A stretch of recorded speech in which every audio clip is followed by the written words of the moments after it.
Mravi koje vidite nisu problem, problem je ono što ne vidite. Ono što ne vidite je put kojim dolaze i razlog zašto se stalno vraćaju na isto mjesto. Možete ih ukloniti danas, ali ako taj trag ostane, sutra su opet tu. I upravo zato većina rješenja ne radi dugoročno. Riješe posljedicu, a ne i uzrok. Zato sam tražio rješenje koje ne ubija mrave, nego im oduzima razlog da se vrate i prekida njihov nevidljivi put. Našao sam jednostavnu kombinaciju s jednim detaljem koji većina preskoči, a upravo on čini najveću razliku. Krećemo od prvog sastojka. Uzmite klinčiće i sameljite ih u mlincu dok ne dobijete fini, gotovo praškasti oblik. Što sitnije, to bolje. Klinčić ima vrlo jak, prodoran miris koji je nama ugodan, ali insektima je preintenzivan. Mravi ga doživljavaju kao znak da to područje nije sigurno. Upravo zato ga koriste mnogi koji žele prirodno odbiti insekte. Kada ga sameljete, njegovi spojevi se još brže otpuštaju. Taj samljeveni klinčić istresite u 200 ml vruće vode. Već u ovoj fazi dobivate bazu koja djeluje, ali to je tek početak.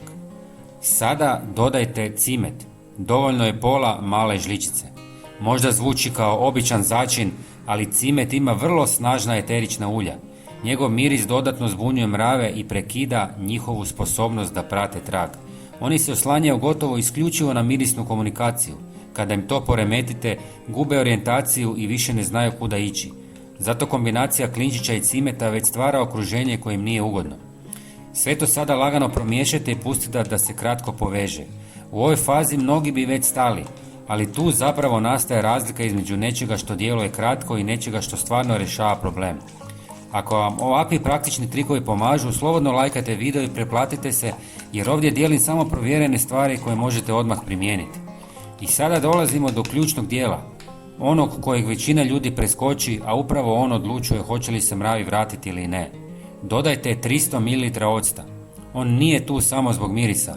Ocet ima sposobnost da razgradi i ukloni tragove koje mravi ostavljaju dok se kreću.